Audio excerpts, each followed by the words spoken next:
Welcome to Real Estate Real World, where we talk to the movers, shakers, and leaders that are getting it done right now in the real estate industry and beyond.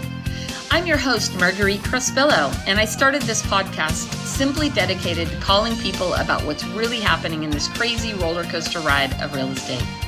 Be sure to subscribe on iTunes and stay up to date on the newest stuff by adding yourself to the list at www.realestaterealworld.com.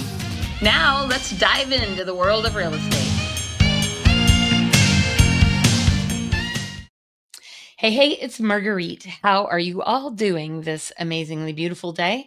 Welcome to another fabulous episode of Real Estate Real World, where we get to talk to all the cool people, movers and shakers, who are doing some big things out there. And, I have to tell you, I met this guy just a few weeks ago when I was at an event with my good friend Beef Wellington of the Career Compass. And I really had no expectations or no idea what I was walking into. It was just a normal lunch and learn that Beef does. But when this guy got up and spoke, I was like, this is some crazy, interesting, fascinating stuff. We were in their offices here in the Folsom location. And I was super impressed by what he's doing and his background and where he's come from. So let me tell you about Stephen. Bo Belmont is the founder and CEO of Belwood Investments, a fractional real estate investment app that allows anyone to invest in real estate flips starting with just $1,000.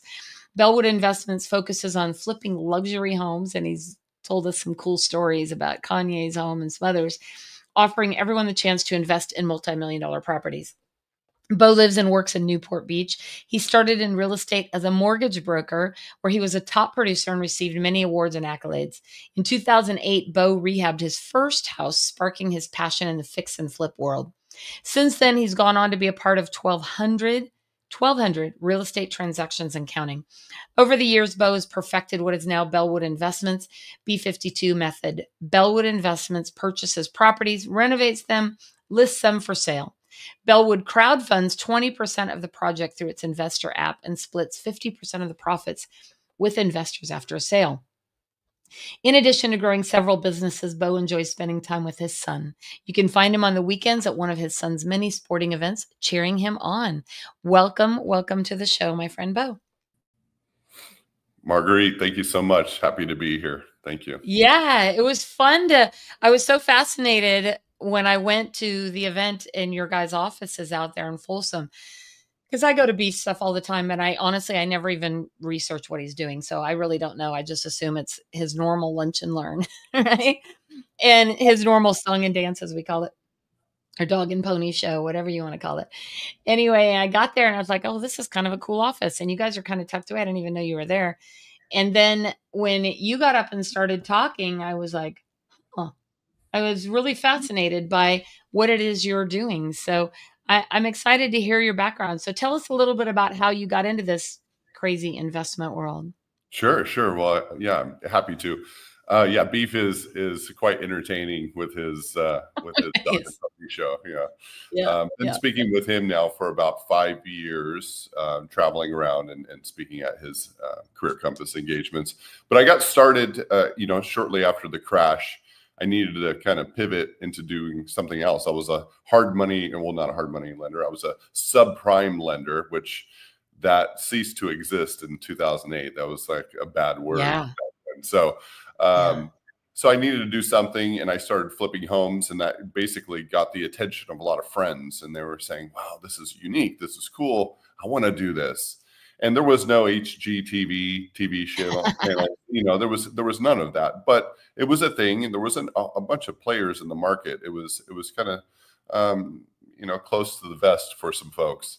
But I got into it, and like I said, a lot of friends wanted to participate, and so I was able to just start doing flips on my own. I learned the ropes, and then I started bringing in people, friends, and family, and doing flips with them on the side. I would do mine, and then I would do some with them.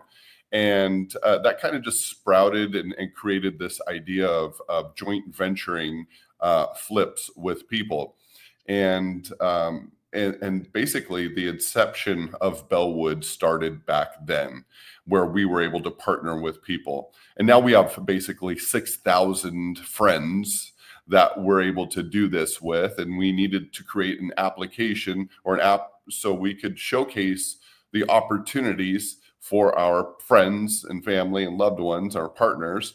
So, basically they wouldn't have to email me and say, what's coming up, or and email me and our staff and ask, what's going on with the house, and what's, they wanted updates. So we needed to kind of streamline the whole process and introduce technology. And so that's where the Bellwood app came in. Is we designed it to showcase investment properties that are brought to us by agents from all different brokerages all around the United States. Once they're vetted, we were able to put them on the app, and now investors or friends would be able to find these properties and say, okay, I want to partner on that. And then we just took it one step and said, why would we just have one person we're partnering with on one property, which it could be still expensive, when we can fractionalize this and put 100 people in the Kanye West house that you mentioned earlier. We have over 500 people on there, from $1,000 to over $1 million Wow. individually on that property. So it started basically with the want and the need and the passion of real estate investing that I think everybody shares around the world. Yeah, it's interesting because, so I've been in real estate 31 years, so long time. And that is probably the question I get more than ever, is people want to flip houses. And even myself, I'm super transparent about this. I think I've only flipped a couple in my career, mostly because part of it's a little bit fear-based. I don't really understand it that much. I haven't moved into that arena. But I guess that's the biggest thing. But the other part is it feels a bit overwhelming and not really understanding it. Like, I feel like if you don't know what you're doing, there's a lot of risk, right? And it sounds like what you guys have done is you've created a system that doesn't, I mean, obviously there's risk in everything you do, but it doesn't feel like it has so much risk. And I love the fractional part, right? Because I could maybe test the waters with like $1,000 and see how it turns out, right? Exactly. Yeah. So we've done this before, right? So we know how to source these homes. We know what questions to ask. We know how to negotiate these properties.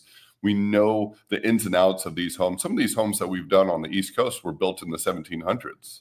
Some of these homes that we've done in Sacramento were built in the 1800s, and in the Fab 40s, we're doing one that's built in 1901 right now, and so there's so many parts of a home, especially an older one that's had probably 30 different contractors using different methods and materials over the last Who 100 knows? years, right? And so we've been able to navigate that, and we've encountered so many hurdles. We've fought the hard fight, with these houses. But what that's done is it's given us the education to be able to successfully source these homes, successfully budget them, and then bring that knowledge to our investor base, so they don't have to kind of just roll the dice and take the risk themselves. We've done this.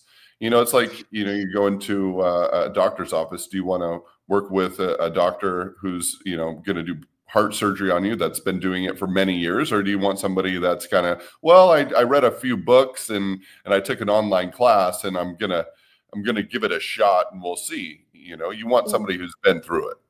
Well, it's funny because one thing that stood out to me that you said the day at the luncheon was, I mean, I don't know about you, but as an agent, I probably get 5 to 10 text messages a week from people who are like, hey, do you have any fixers? I mean, I get these investors nonstop texting me, emailing me, calling me all the time, asking me.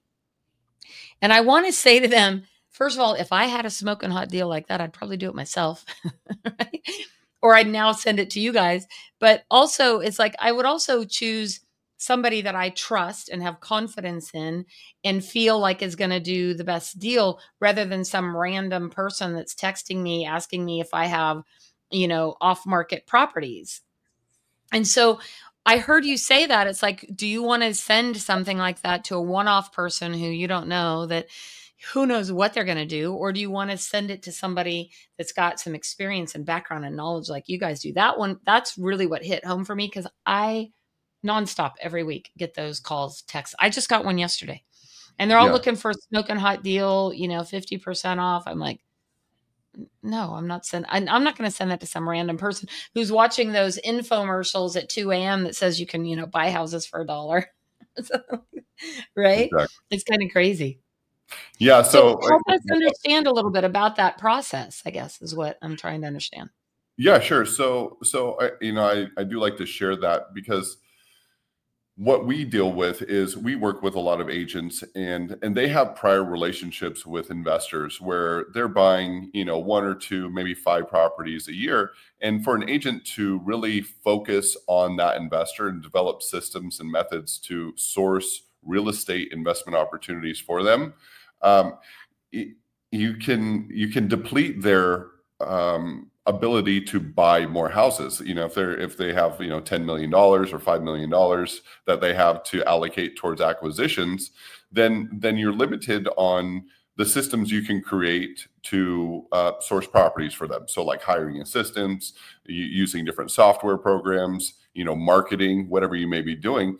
They're going to run out of capital to buy more houses. With Bellwood, we're not going to run out of capital. So you can literally build and design systems to source properties for Bellwood and know that not only are we going to be able to successfully transact those properties, but we'll continue to buy houses from you. So you can build a team essentially around sourcing properties for Bellwood, not just one or two a year. Do you guys have any kind of training program for somebody to learn how to find those properties and how to source that? Absolutely. So our VP of sales is Spencer Hubert, and he's at our corporate office in Folsom. And what he does is something called comp training.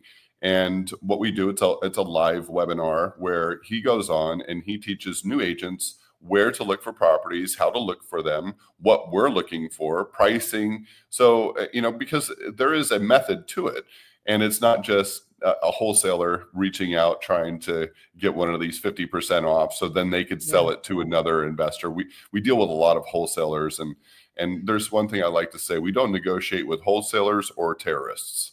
So I love that. Yeah. yeah, no, it's not. So yeah, we provide that. We want to be able to make sure that the agent is successful and can be able to continue to source properties for us. So we hold their hand through the entire process. So here's another question. Do they actually have to be a real estate agent? No, you don't have to be a real estate agent. So we have two different apps. We have the Bellwood Agent app and the Bellwood Investor app. The Bellwood Agent app is what I like to refer to as like the dog walker app. You're out walking your dog, you see an ugly house, overgrown grass, windows broken, bad roof, whatever it may be. You can literally stand in front of that home, upload the address, make some notes, send that in. If you're not a licensed agent, we'll assign it to a licensed agent, and then that person will get a referral fee for sending in that property, and it'll be processed by a licensed agent. That's interesting, because I think I mentioned to you before we went live that my son lives down in San Diego, and he has been wanting to kind of get into real estate, but like some of us that are good at social skills but not so good at school struggle with the testing part, right? Sure. So he's had a tough time with that, and I've thought, gosh, it might be kind of cool for him to get into that arena and learn a little bit about how that works, right? And he's interested in doing. And the one flip I did with my son who's not licensed. So he's always like, "Mom, we need to do one of those." I'm like, "Well, I know, but I got time. I don't have the time. You have the time on your hands." So it's interesting because I have been fascinated with this for most of my career, but I've had to focus on doing what I know best, which is actually getting out there and selling, real estate in that arena. So tell me about some of like, we talked a little bit about Kanye's house, but when we were there, you were talking about another celebrity's house. I can't remember which one it was P. Diddy's. that you guys did. Let's hear about it. Yeah. So he is selling a property in Holmby Hills for 61 million. And about 6 months ago, I put an offer in for 30 million. It was turned down rather quickly. I don't even think it was brought to Diddy's camp. The agent was kind of, his name's Kurt Rappaport. He's pretty well known down here, but we didn't see eye to eye. Anyways, he said no, and I said, all right, fine. My next offer is going to be 27.5. If you don't accept my 30, it's going down to 27.5.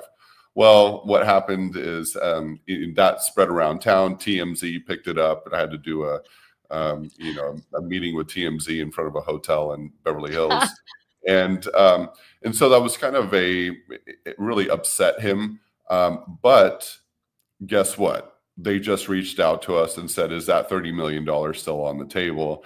Offer still on the table?" And I said, "It is." And now we're currently negotiating without Kurt. We're actually negotiating directly with the family and their attorneys. But that is an example of a house that, we have to buy at 50%, because we have to change the whole thing. That's the freak off mansion. It's like it's got a lot of bad juju going on there. So, yeah, it does. Need some sage in that house. I know everybody says that you need a ton of sage. So what we're doing is we're actually not only changing the facade, going from it's a more of a traditional Bel Air, I don't know what, it's kind of a colonial look. We're going to change that to a mid-century modern. We have to move all the bedrooms around on the inside. We don't need to tear it down, but we need to move everything around. So if you were to walk in that home and have previously known what the Diddy mansion looked like, you'd say, wow, they tore this thing down and built something new. No need for sage, no need for, any cleansing. It's already been done.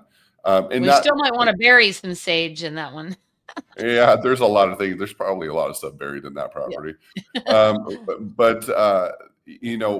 We have to do that. The cost associated with that's probably around 10 million. So when we buy it for 30, we put 10 into it, and we got, let's say, miscellaneous costs of, $3 million. And then resell is probably less than 60 million. They're really shooting for the moon on that one. But at the end of the day, we have to account for profits for our investors. We're not doing this for free, right? Profits for Bellwood. And so it's a fair price. And when people see that our offers are so low on occasion, we just have to educate them and say, we're really not making a whole bunch of money. We're not living in this. We're not buying this to live in it. We're buying it to sell and make money. And so when we break that down and educate the seller, in this case, it's the Diddy camp, they're able to then realize, okay, that makes sense, and it's a little bit easier to digest. So a question I kind of have a little bit about is, like, there's lots of rumors and not rumors, but talks right now about where the market may be going. How do you protect your investors, and how do you protect yourself if we do see values start to decline? I mean, what's your opinion about what's going on in the market, and how do you protect yourself and your investors in fluctuations and changes in the market? Great question. So we actually plan for it. We plan for the worst case scenario in every situation, which is market decline. What are we going to be able to do with the property? If we're not able to sell it, what do we do? And in the pure fact is this: if people aren't buying homes, they have to live somewhere, so they start renting them. They're going to sit on the fence. They're going to say, hey, we're going to ride this out. We'll rent a property. So all of our properties are budgeted to become a rental. So if we're not able to sell it, we quickly segue or pivot to a rental product. And as long as that rental income is able to cover the debt associated with that property, then we're great. Another step that we do is we're able to exchange long-term investors out with short-term investors. So we have some investors that are in a property that may expect to be exiting that investment in a year or less, or whatever our numbers were associated with that property. And then we have some investors that want to be a part of a long-term rental. They want that tax shelter. They want to have their funds in something for the next 3 to 5 years, typically when we see a bounce back in the market. And so we're able to now rent that property, exchange investors, and move forward accordingly. So we plan for the worst. We hope for the best. Of course, we want to sell these properties quickly, but we plan on not being able to sell that. And that's how we navigate that. When I think back as like where did my trauma occur that caused me to be fearful? Right? As I mentioned, I've been 31 years in real estate and I lived through, the worst market in history, which you started in, right? 2007, 8. And I remember in like 2006 seeing these people buying these houses, a lot of them were buying brand new homes, and then how they were writing the contract, they were adding all these kickbacks and all kinds of stuff, and people were lost a ton of money in those homes. I mean, I remember one situation where it was a home that had been on the market. It looked like it was headed into foreclosure. These guys wrote an offer where they wanted a $60,000 seller credit on the property. And I'm like, what? I remember all that happening. And what those people did is they basically got that 60 grand back. Then they let the house go to foreclosure. It Yeah. was crazy. I mean, there was nuts, crazy, insane stuff happening back in 2000, 6, 7, 8, up to 2010. So I start thinking about that, and people that buy just for equity, increase, that seems where it's the most risky. Like, it sounds like what you're doing is you're protecting it either way. If we get the equity, great. If we don't, we move over here, which sounds a little safer to me than, oh, you're going to make 100 grand in 6 months. That's not always realistic, right? I mean, what are people, when people are coming into this, are they also kind of having some of those big wild, like, I'm going to hit the lotto type thing? And how do you educate and help them understand that that's not necessarily the way to go? Sure. So, great question. What we do is we price out homes as if we were to buy, renovate, and sell today, and which we don't project what the market's going to be like. Now, we might have a 1 to 2% increase in market value over the last couple months, and then a lot of rookie investors will say, "Okay, great. We saw a slight increase over the last 2 months, so by next October or next year, we should be here." Right? Which is Mm, a big mistake. So yeah. we don't do that. We look at it as linear, completely linear, and as if we were going to sell it tomorrow. And that way, if the market does adjust and it adjusts down, well, we already have our margins associated with this property to accommodate a decline in the market. If it increases, great. Now we just made our investors more money. But that's like one of the cardinal rules of an educated investor, is not to project what the value may be in the future and blow smoke up what of our investors, because hey, we're going to make tons of money because of what the market's doing and how it's improving. And we don't do that. We want to stay safe. We've had zero investors lose a dollar. We've had I think right now we're at 1,500 transactions, and not one investor in the world can say they've lost a dollar with Belwood. Now, have we not hit our mark on a few occasions? Yeah. We've had a 30% ROI projection, and then we hit 10%.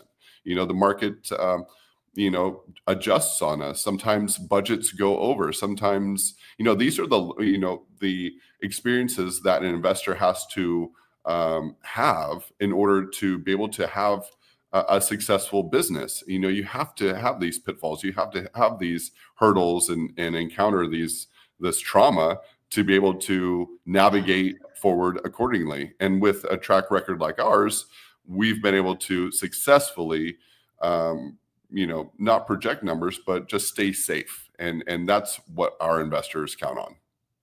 So, I have never been good at math. I failed algebra 3 times in high school. So math is not my forte. So I guess with that, numbers don't lie. That part I know. I've learned that numbers tell you what direction to go, right? They tell you exactly what you need to do to get, like, I tell real estate agents this all the time. I go, if you track your numbers, they'll tell you what you need to do. If you're not getting enough sales, that means you don't have enough leads. If you're not converting leads, then it's skill training, right? So when you are looking at the numbers, like, what things are important to you guys that help you maintain that reputation of not losing any money, and helping you really see that to protect, not only your investors, but protect your business?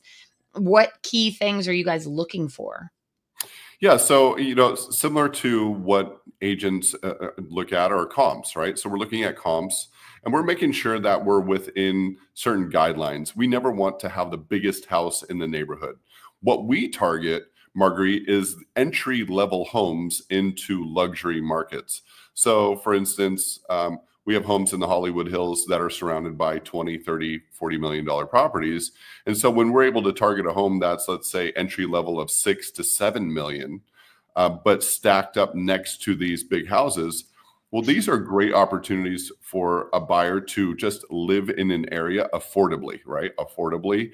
But Yeah. for Bel Air, Beverly Hills, Hollywood Hills, this is very important. So we always know that having a product that is affordable rather than the biggest and best is really important. So comps are huge. We always want to price out our numbers according to what's selling in the area. We're looking at days on market.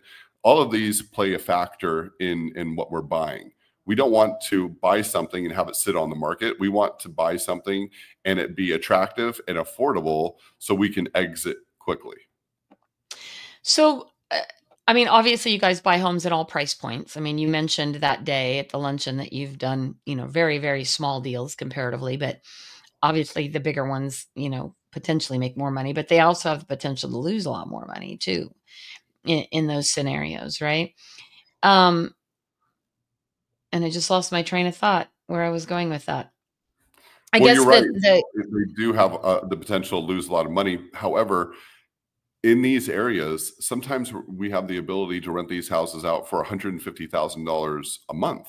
It's yeah, it's a different market down here. Sacramento, the highest rental you might find is maybe $10,000 for a really yeah, beautiful different big market. home.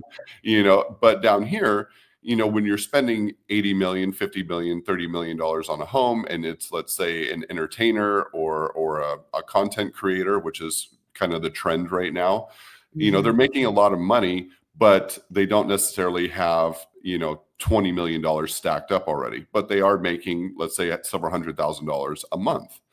Now they can afford these homes and they move a lot too. So the rental market is really attractive in some of these higher price points down here. So there is risk, but we mitigate that because we look at, what is our potential here to not being able to sell this home. And if we plan on that, we plan on, hey, we're not going to be able to sell this. We're going to have to rent this. Let's plan on that. Now, if we sell it, great. That's what everybody wants. But if not, can we rent it out for $30,000 or $50,000 a month? And if we're looking in the neighborhood and our neighbors' houses are renting for $50,000, and they sat on the market for 2 weeks before it was gone, then we're saying, okay, good. There's a way to exit this safely on either a sale or a rental.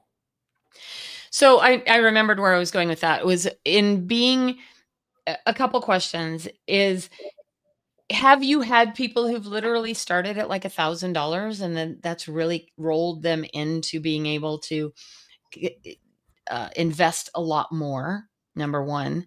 The second part is what I've seen in some of these houses, and I think you pointed it out a little bit in Kanye's house, was the ability to see past what is there now, right? That ability to get creative with you talked about it in Diddy's house too, is to move buildings and bedrooms around, not buildings, but bedrooms and rooms around. And the reason I think about that is because in my house where I've lived here for 30 years, and I wanted to do a kitchen remodel. And my brother, who's done construction and stuff, was standing there one day. He says, "Why don't you move the kitchen from that side to that side of the house?" And I was like, "What?" Like, I couldn't visualize that. I go, "What are you talking about?" He goes, "Well, first, you're on a raised foundation. You can put the kitchen anywhere you want." And I was like, "What?"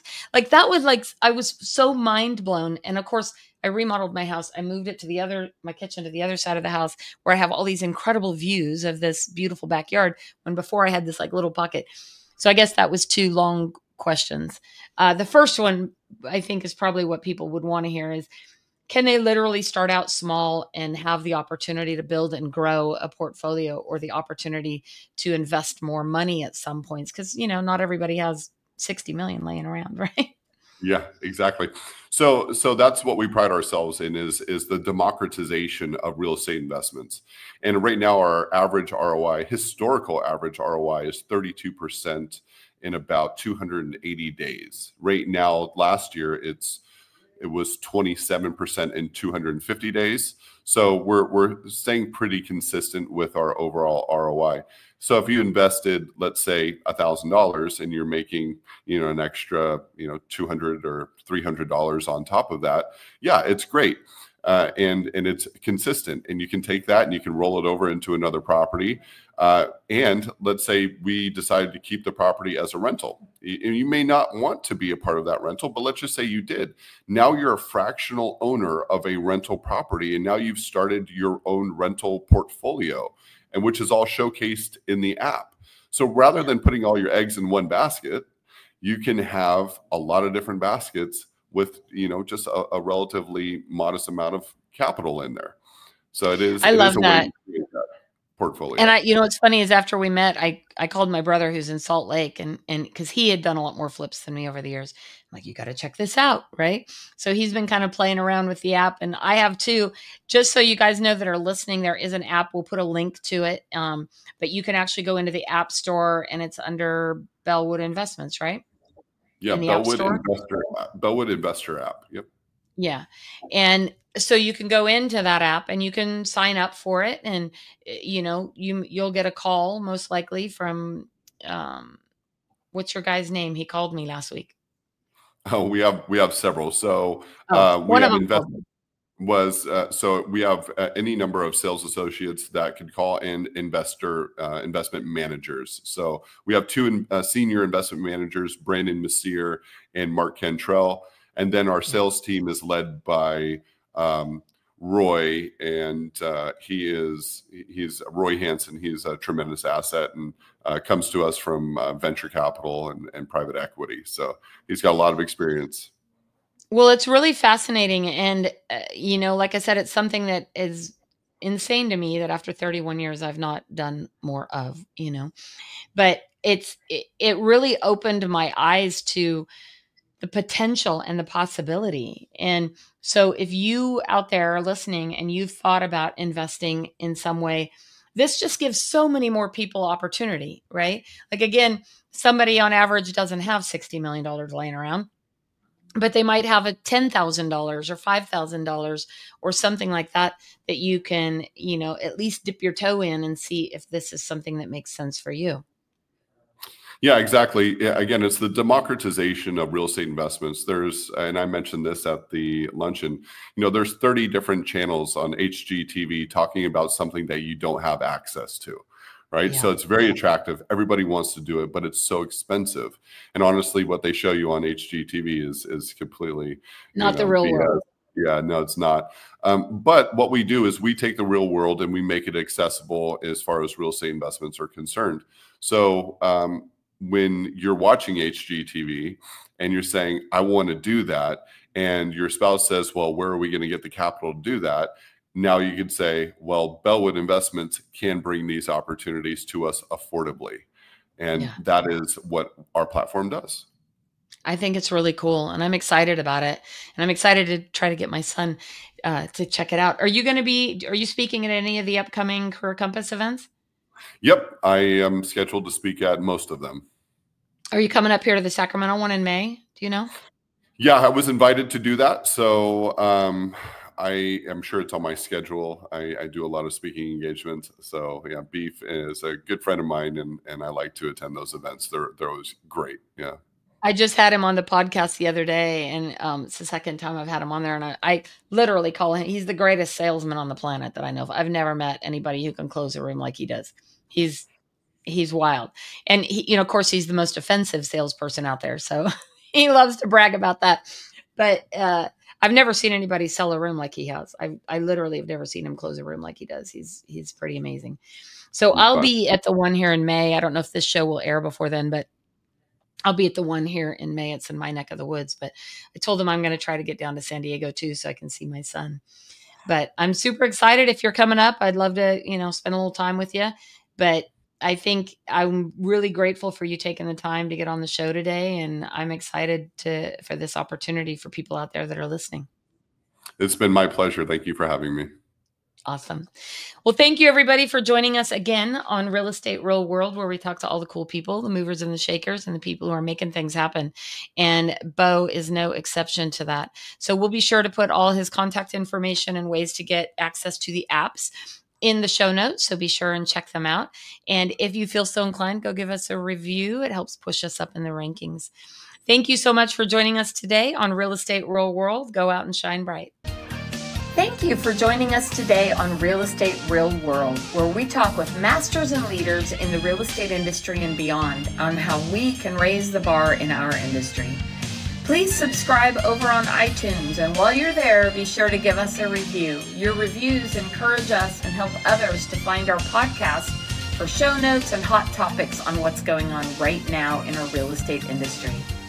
Also, hop on over to www.realestaterealworld.com and add your name to our email to get early advance notice of upcoming podcasts. Thanks again for listening, and go out there and be a part of the elite masterclass and raising the bar on the real estate industry.